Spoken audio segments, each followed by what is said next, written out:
What's up, everyone, and welcome back to DodgerHeads, presented by DodgerBlue.com. My name is Jeff Spiegel, and today I'm joined by Matthew Moreno. Matt, it is good to see you as always, and I know you have a little bit of beef with a Twitter opinion I shared about snacks yesterday. We'll get to that a little bit later. First, and most importantly, how are you doing today?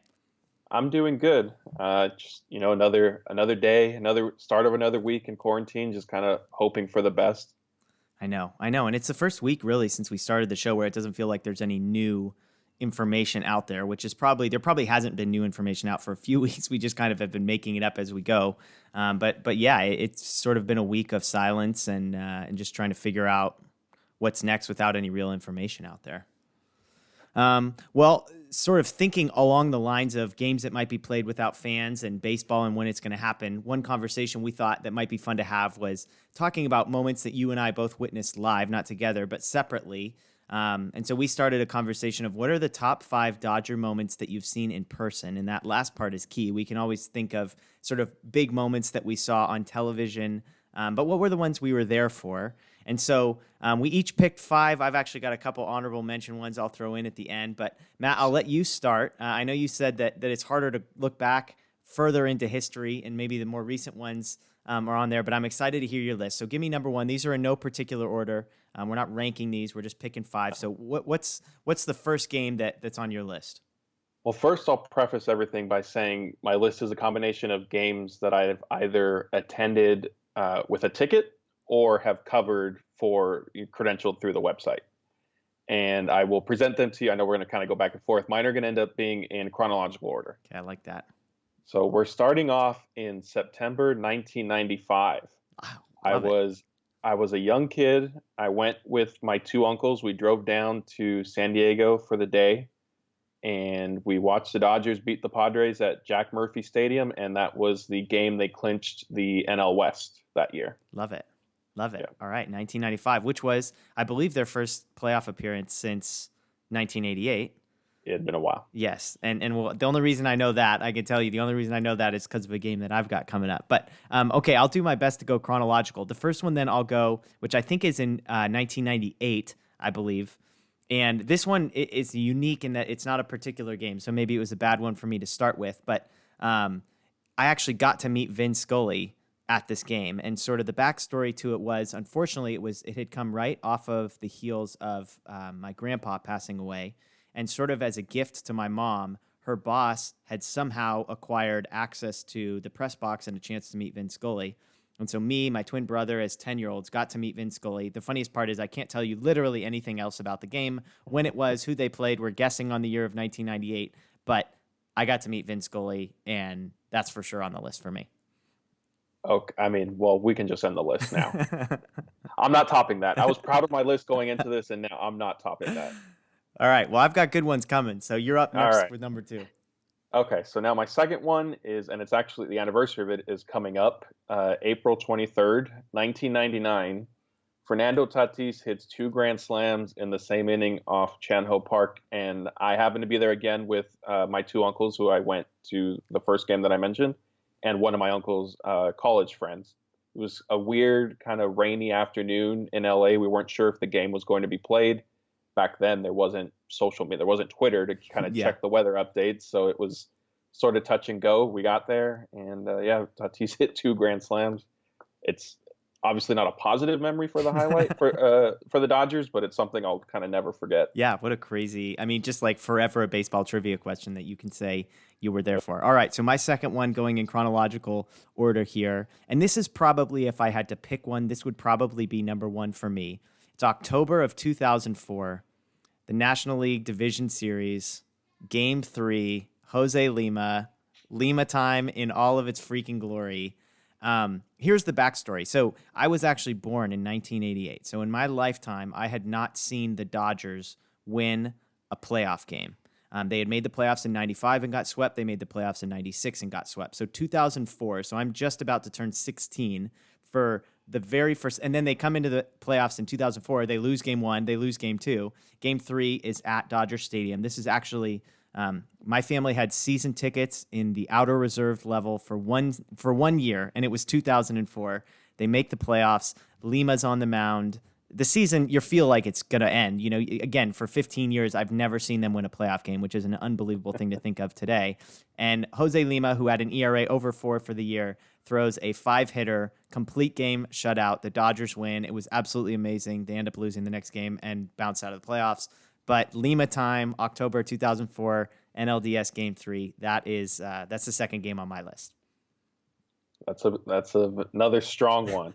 I feel like mine are going to be declining in positivity as things go on here, but we'll see what happens. All right, so I'll take us into 2014, which of course was the season that Clayton Kershaw won MVP and the Cy Young. Love it. And I like to think that he wrapped up the MVP on this night against the Giants in late September game. Dodgers, I'm pretty sure it was another game clinch. No, I might be wrong on that. Anyway, he hit an RBI triple. And I remember from where I was, I saw the ball. I was third base side. I saw him hit it to the gap. And the way the Giants had played him, for whatever reason, there was nobody there. And Vince Scully says in his call, there's nobody out there. And I'm thinking, that's a triple. You're not necessarily expecting a pitcher to leg one out. The pitcher, yeah.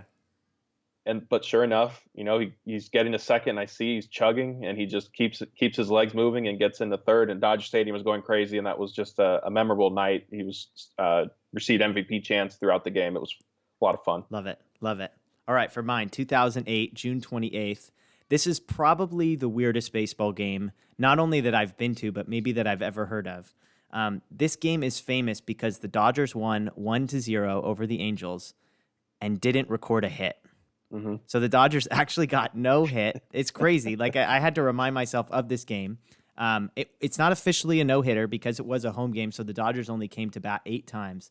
But I believe it's in the 5th inning. Matt Kemp reaches on an error, steals second, advances on another error, and then Blake DeWitt hits a sac fly. 4 pitches. Matt Kemp goes from home to home in 4 pitches. The Dodgers go up 1-0. Jared Weaver, an Angels reliever, no-hit them. Chad Billingsley, 7 strikeouts in 7 innings. But it was one of those weird things where the Dodgers are winning, and I'm turning to my family like, we're all rooting to get no hit here, right? Because if we win and they get no hit, like this is going to make a list like this someday. And sure enough, just a bizarre game, but a fun one to be at, even though, well, I guess it was fun after the 5th inning. To watch your team gets no hits isn't the most fun thing in the world, but they won, so we'll take it. Yeah, that's. I remember we obviously on our website we have this day in Dodgers history posts whenever there's kind of memorable dates, obviously in the franchise's history. And I remember writing that one either last year or 2 years ago, and just looking back on like the game recap and the stats of the game, just thinking this is crazy. yeah, and Blake DeWitt right at the center of it all, like we all expected.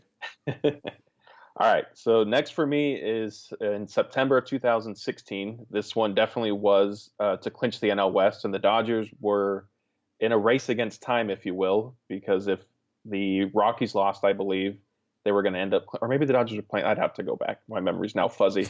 Anyway, a win put them in, and a loss from one of the whoever was in second place also put them in. And both games are going on at the same time. It was Vince Scully's final home game. I was in the press box for this one, and Charlie Culberson, of course, hit the walk-off home run. So that was exciting to see the stadium kind of erupt and the players celebrating. And Culberson obviously, rounded the bases. He crossed home plate. He's mobbed by everybody. And all the players turned to Vince Scully's booth, and they're, saluting him.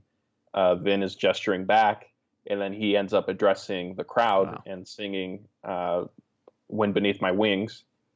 And we actually have, if you head to our YouTube channel, you'll have to search for Vince Scully because obviously it's from a few years back, but it'll pop up. We'll have the entire video for you. Amazing.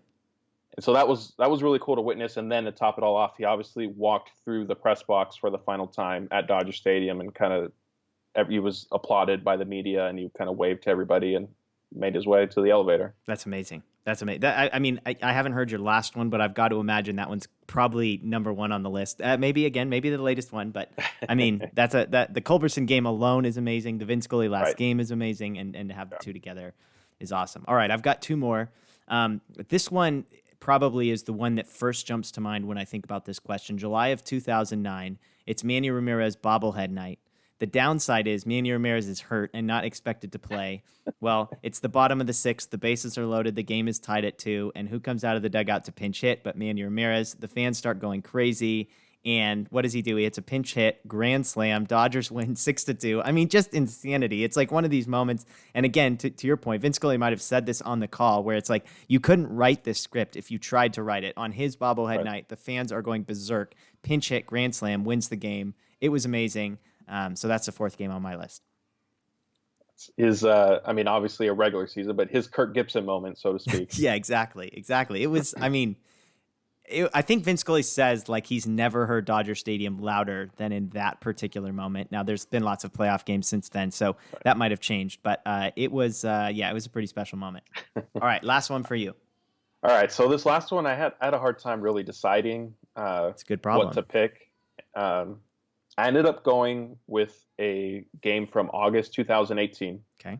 Regular season home game against the Brewers. Dodgers won 21-5. Wow.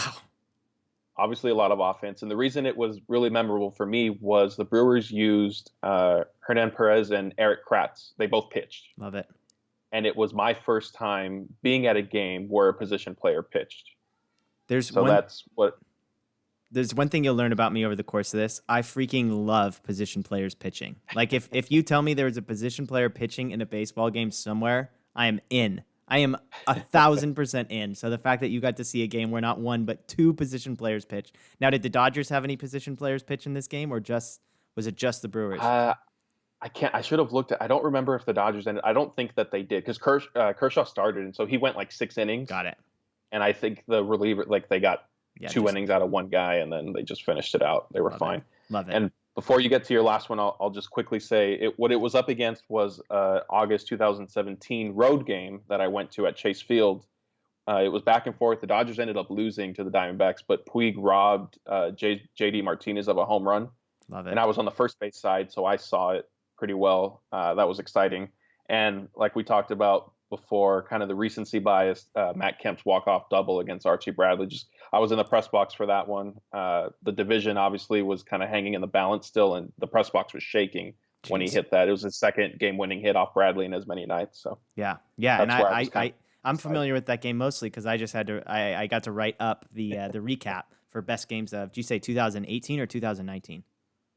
That was 2018. So yeah, I mean any walk-off. I'm sure I've been at a half dozen walk-offs that I don't remember over the years, because one of the things you'll find as I'm looking through my list is, so I don't live in Los Angeles, and I actually left to go to school almost 15 years ago. So I've gotten to go to some games in between, but a lot of these games were sort of in my childhood. But the last one for me, and you'll understand why. So I've only actually been to 1 playoff game basically in this whole run of NL West victories. It was Game 3, 2016 of the NLCS against the Cubs, and it was a crazy day. Basically, I gotten offered tickets. I flew down in the morning, went to the game, and then flew out. I was in LA for less than 24 hours, but it was Game 3 of the NLCS. The series was tied 1-1. Dodgers go on to win 6-0. Kind of the big moment of this game is Yasmani Grandal hits a 2-run home run. Again, I was sort of down the first base line, so it went out in right field. It was amazing. They won 6-0. They go up 2-1 in the series.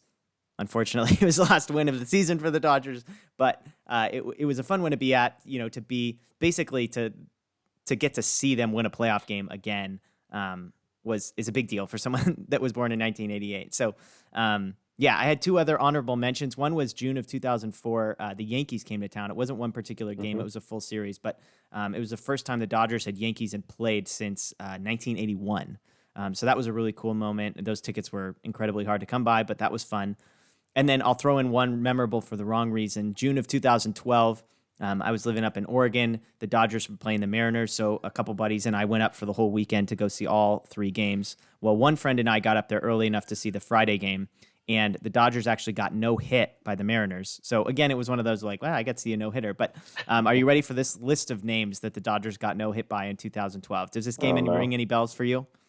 A little bit. Okay, so the starter was Kevin Millwood, who left because of injury. He was relieved by Charlie Furbush, Stephen Pryor, Lucas Lutke, Dodger legend Brandon League, and the bartender himself, Tom Wilhelmsen. The Dodgers got no hit by that team in 2012.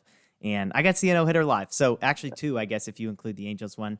But yeah, so I mean, it was a fun game to be at. It was fun. It was an opposing crowd, so those were always good. I think the Dodgers went on to win Saturday and Sunday, so it ended up making for a nice weekend on the whole. But anyways, this is a fun exercise just to think about the memories that we've had, kind of bring up sort of, unfortunately, reminding us on one hand of what we're missing, but also giving us something to look forward to, I think, as we look forward, don't you say? Yeah, and like you said, I mean, you were sitting here. And you mentioned the Yankee series. I went. I don't know if it was the Saturday or the Sunday game, but I went to one of those. And it's funny. Like we'll hear each other discussing it and be like, oh yeah, I remember this game. You brought up the playoffs. I don't know if I should have left it off or not, but I was credentialed for the World Series in 2018. So obviously I was there the night Muncy hit the walk-off home run. But yeah, I mean, we could go on and on forever for right or wrong reasons. Totally. Absolutely. So unfortunately, none of those moments, as we said, are going to be happening anytime soon.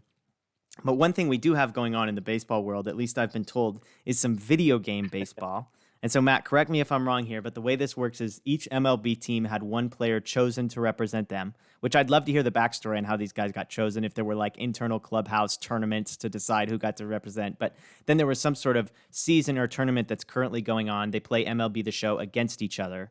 The Dodgers have Gavin Lux as their representative. And honestly, I haven't heard a ton, so I'm going to defer to you on this. I hear he's doing well, but what else am I missing about this tournament? Yeah, so when they announced it, I had I don't want to say mixed feelings, but I was curious to see how the league would be because on the one hand, maybe theoretically it could kind of fill the baseball void because it is baseball being played. On the other hand, I think it would kind of depend on how the player from each team, kind of their personality and obviously how successful, how good they are or not at the game. In the Dodgers case with Gavin Lux, I think they have been fortunate in every aspect. He basically he live streams it through Twitch, so you can watch him. It has a little cutout of him kind of sitting there playing, and you're watching the game being played. And then there's a chat on the right hand side, so he kind of interacts with fans. He reacts to the game, good or bad. He gets excited or he gets upset, which is fun. Yeah, that at least brings some personality to it. And he played tonight. We're recording this Monday. He went 2-1. 3-1. Nice. And he is now 12-4, and I believe in third place. And so the top 8 teams or players, however you want to look at it, make the playoffs. Yeah. So he's doing well. Really, I haven't played the show just because I have an Xbox and it's only on PlayStation right now. Okay. But in watching him, and he admitted it again tonight, his biggest hurdle is base running. For whatever reason, he'll run into outs or he'll hit a base hit and a guy from second won't round third to score when he would have probably scored easily. But then you kind of see some of those he sits up and yells like, no, like, what are you doing? Just like everybody else screaming at his TV. Right. Yeah. So it's been fun. That's awesome. Yeah, it's fun looking at the list of people. I mean, on one hand, you have guys where it's like, I've never heard of you. The Arizona representative, John Duplantier, and the Angels have Ty Buttrey. And I mean, Luke Jackson for the Braves, Brett Phillips for the Royals. I mean, it's some of these guys, it's like, who is this guy exactly? But on the flip side, you have guys like Joey Gallo. Obviously, it's awesome to have a guy like Gavin Lux, Lucas Giolito, Josh Hader. I mean, that's got to be a fun one. I'm sure those Twitch streams and those comment boards have all sorts of fun things to say when Josh Hader is playing. Yeah. Carlos Santana. That one's fun for me. Carlos Santana. I mean, that guy's like old. Like, it's like, it feels like Lux is like, okay, he's like, what, 21, 22 years old or something. Yeah, it makes sense. And then Santana's like 38. It's like, grandpa over here playing games. So I'd be curious to see how he's doing. I don't know what the standings are. He's 1-9. Okay. So this was probably an old standings, but 1-9. So that makes sense. Lance McCullers is playing in this. Rhys Hoskins, Juan Soto. So I mean, Fernando Tatis Jr., Hunter Pence, that's another funny one. But so I mean, so you go on. So just to clarify, so you go on to Twitch and you can watch. Basically, are all of the guys streaming it, or just some of them? How does that work? Yeah, so every game played is streamed. Okay. MLB Network will stream some from their Twitch channel, but otherwise, it's best to probably just follow each player on social media. And Gavin Lux will send out they've been starting at 6 p.m. Pacific time. Okay. They'll play typically 2 days in a row, and then they'll be off since it's kind of a round robin schedule. But he'll send out the tweet, and also we're kind of tweeting about it too, just because some funny things do happen. And actually, during his games last week, Justin Turner joined the chat. He signed up, created a Twitch account and everything. and was kind of egging on Lux, calling him Donald a little bit, which is a nickname that the team Donald gave Lux, I him. love that. Yeah. So he was razzing him and also encouraging him. And it was funny. Lux hits pretty well with Turner. And so for one of his games, I think Lux was facing Tanner Roark, and Turner wrote like, Roark throws me the slider down and away, or something. Like he was giving him real life advice for the game, which was pretty I funny. love it. I know, and I've seen him. The Dodger Blue account has tweeted a couple times of him calling out Bellinger, saying, "Hey Bellinger, I hit another home run with you." So I'm sure Bellinger appreciates that and enjoys knowing that he is every bit as good in the video game as he is in real life. So there you go. If you're starved for some sports content and the Michael Jordan documentary or the upcoming NFL draft aren't going to do it for you, then we've got some baseball to watch. Well, one more story here before we get out, and this is actually one that I was pretty surprised with, if I'm being honest. For those that hadn't heard, Orel Hershiser and Joe Davis, I think they heard about our show and decided that they wanted to follow in our footsteps and launch a show of their own during this offseason. And so they've had a couple conversations, and one of them, the headline on Dodger Blue was that Hershaw had made some comments about the Astros. And so admittedly, when I read that, I was like, okay, on one hand, I'm here for absolutely anybody that wants to talk trash about the Astros and just like ream them. I'm here for it. On the other hand, I was like, it's been a little while. We have no baseball. And I felt like every angle had kind of been taken. Like, it's like, there's no way Orel Hershiser said something that I haven't heard before or that I haven't thought of because somebody else has brought it to my attention. And yet I was totally wrong. Like, this was actually, I thought, really profound and super amazing insight from a guy who has a unique perspective. And so listen to what Orel said. It's a bit of a long quote. So I apologize for that, but I really think it kind of captures what he's getting at and is super significant. So here's what he said. He says, when I think about everything that the fans have given me because of the win in '88, with the Gibson home run, the team, Mickey Hatcher's unbelievable performance, and the whole team, Tommy running on the field, the whole win, and I'm going to Disneyland. If I think about all of those things, the fans remember how much smile equity and laugh equity I have in my life. How many great stories that I get every time I see someone or talk to someone about where they were or what it meant to them in their life.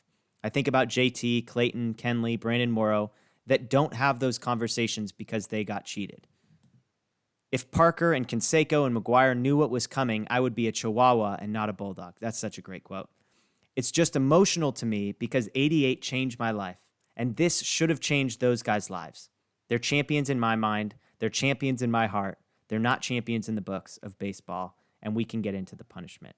So, Matt, I mean, I'll admit it, like, he actually goes on, you can check it out on DodgerBlue.com because there's more that he said, but this quote is amazing because I actually hadn't thought about it in these terms, and the reason is because only Orel Hershiser really understands the magnitude and the full scope of what was getting taken away from him. Like, when he talks about the smile equity that he has built up, because people come up to him and say, oh, 1988, and he can have that conversation and they're smiling and he's smiling and it's like, where were you? And oh my goodness, like, I'll admit it actually got me a little bit because it's like, he's right. Yes, the Astros cost the Dodgers financially. They cost them historically. But even from an everyday for the rest of their life, quality of life perspective, the Astros took something from the Dodgers. And to me, it's like injustice of the highest degree. And so I'm curious, like, what was your reaction when you first heard or read these comments from Hershiser? Yeah, so I had heard a couple months ago, I'd say back in January, around there, I was told Hershiser would be somebody good to talk to about the Astros because the person who kind of recommended it to me had talked to him just in a natural private conversation. And it was conveyed to me that he was pretty emotional and, fired up over it. So I thought, okay, stored in the back of my mind. Thought once, kind of spring training starts, at some point before the season begins, I'll try to reach out to him. We were still kind of waiting to hear the full fallout with the Astros investigation. Then, of course, everything happened with MLB, and the Astros stuff really just ended up taking a back seat for a while. So when I saw Joe Davis and Orel kind of promoting their podcast, their latest episode, which I recommend everybody go listen to, because as much as you could kind of read Orel's words that we transcribed for you, to hear his voice also and the emotion that he has, it's telling. I mean, he's not playing for the team anymore, but you could tell he does, like he said, he feels for the players. And so it was it kind of how you said, I wasn't really sure what to expect going into it just because there are other issues at hand right now that a lot of people are focused on. Months have passed. The Astros, I'm sure, are happy in some regard that the season didn't necessarily begin when it did because they've sort of been left left off the hook. Yeah. But then, Orel, I think he was correct in pretty much everything he said. I mean, we've talked about it on the show. The Astros cheated, and they didn't like it. It was the level to which they cheated is I don't even know what would be the right words for it. It's egregious. I mean, it's the worst, arguably, that the sport has seen. Yeah. Yeah, and I think, again, like just the overall level of what it cost them. I think people have talked about it cost them a ring, it cost Kershaw some historical standing, that kind of thing. A lot of guys in arbitration are like, hey, it cost us money. But then you think about just that, like, real life, like, it feels like, okay, first world problems on a lot of those things. But then it comes to, like, these guys for the rest of their life aren't going to have people coming up to them and saying, oh my gosh, where were you in 2018? Like, do you remember this, or do you remember that? Or, and that's hard. I mean, it's a challenge. And I've said it before.